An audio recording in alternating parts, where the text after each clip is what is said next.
All right, welcome back. That was a great performance there by Icon. All right, we've got tech this morning, and our topic this morning is digital citizenship. Early education on the right use of social media. Fredrick, of course, is back here in the house. It's great to have you, Fredrick. Thank You're you welcome. for having And me. it was not so easy to come because of the fuel situation, but you are here now. Yeah. All right, great to have you. So, All right. when you say digital citizenship, what do you mean by digital citizenship? All right.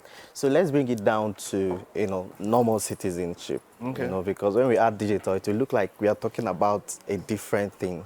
There is rules, right? There are expectations, there are obligations that is expected of every citizen of every nation. Okay. Right? You're expected to be patriotic. You're expected to do a lot of things. But now when we're bringing it to digital citizenship, it's now about what type of person are you in the digital space? All right. How do you, interact with people? Do you respect people's privacy? Do you, are you ensuring that you're not being catfished in the digital space? Right. So that whole culture that you're supposed to actually live out in physical, right? Now, how you live out that same culture in the digital space, okay, that is what could stem you either a good digital citizen or a bad one. Are there rules? Is the digital space an ethical or a moral-based space that you talk about good rule or good citizenship? And is there anything like that? Yes, Good of citizen course. of a digital space or a bad citizen? I don't know. Of course, whenever there is a gathering of people Yeah. and there is no rule, chaos is bound to happen. Okay, Right? okay, So in the okay. digital space, like in social media, for Yeah. instance, first off, rule number one, respect people. In social media, it seems as if everybody is age mates. Yeah. Because you can't call anybody Mr. There's no Mr. in your name on Yeah, Facebook. exactly. So a 12 years old can see you and just call you by your name. Yeah. Right? But then actually, there is a rule, what we call social media etiquette. There's digital etiquette, respect people, mind how you talk to people, and also mind the type of people you are talking with. Okay, in digital citizenship, there are 9 parts to it. There is the digital commerce about what you buy and what you sell. Okay. All right. Then there is the digital etiquette I've already mentioned. Yeah. There's digital health. There's digital downtime. That is you knowing when to withdraw, when to keep your device, when to go off the digital space and interact with people around you. Okay. There's digital safety. There's also what's called digital security, about your password, the type of password that you use, Okay. so that you don't get easily hacked or something. Okay. Right? Then there's digital responsibility. I like this. Okay, I like this. based on okay, somebody have dropped it, but even from the type of post you're even making, right? From the type of post you're making to how people interact. On social media we call it cruise, cloud chasing, but actually in digital etiquette, all those things are not supposed to be. A case is just what happened recently between speed dialing thing and Bernable. And yes, exactly. In those kind of scenarios. So we're saying that even before you even try to say, oh, this person did wrong by trying to arrest somebody, you yourself should maintain digital etiquette, Yeah. motivation, digital responsibility. I Yeah. can see 2 of the 9 arms that you say that are being flouted in this particular Yeah, scenario. exactly. So generally, yeah, with our use of social media and all of that, and with all of these things that you outline, how does one, for younger people who are coming to this space, how do they get, a lot of them come in without, in quote, knowing these things. Education. And, the Elon Musk, as a person, goes on, who is, of course, the owner of X, goes on about the freedom of speech and how people can say what they need to say.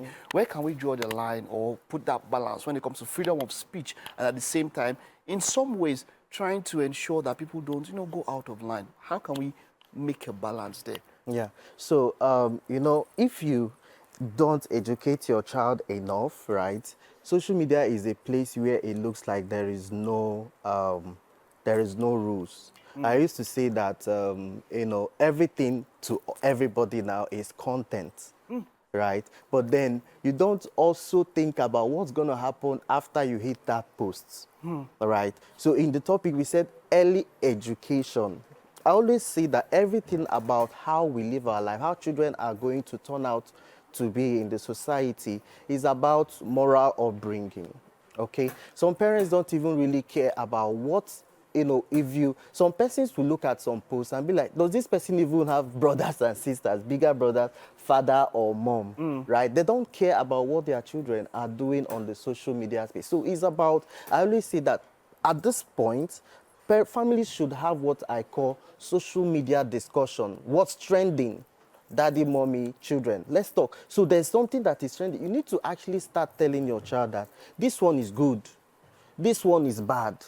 All right? Because if you just think that it is just about, okay, make sure that you greet somebody when you see them walking on the street, make sure it's not just, a lot of people now spend more time online than in the physical world. By the time we get into the metaverse, almost everybody. Have you seen that movie called Real Player One? Real Player One, you know, such that everybody wants to live inside the online space. When that happens and it's accessible to everybody, good network. I mean, when people are out here and you are feeling that life is not treating you good, it's easier to go into there in some form of an avatar or something and live your life you there. Want to do.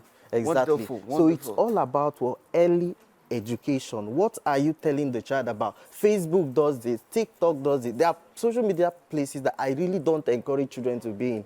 Places like Likey, Snapchat, you know, TikTok. Oh, Snapchat is not for kids.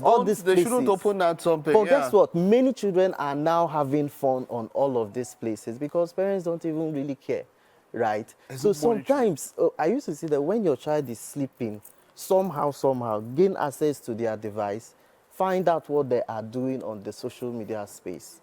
Very true. Because if you don't start, especially when you start early, you don't wait for them to become teenagers before you start turning them into prayer points. You need to start at the early stage when they can still hear your voice. And when even they don't get to go on social media, tell them, see, there is also a space, a digital platform where you're going to be spending your life on. So all these moral values I'm trying to impart on you, it doesn't stop in physical interactions, even digital interactions, right? From the people you talk to the people you're listening to, because social media can have much more impact on the child than what the parent is telling him. Fredrick, this was an explosive session. It was short, but you see what? Go on social media and get what he said. You see those 9 he listed out, and these are things that you can teach your kids. Thank you so much, Fredrick. It was a pleasure having you. Thank you. All right, that's it. Hope you're able to pick one or two things there. We'll take a time out now. Stay with us. When we get back, Imo Ebo is in the house.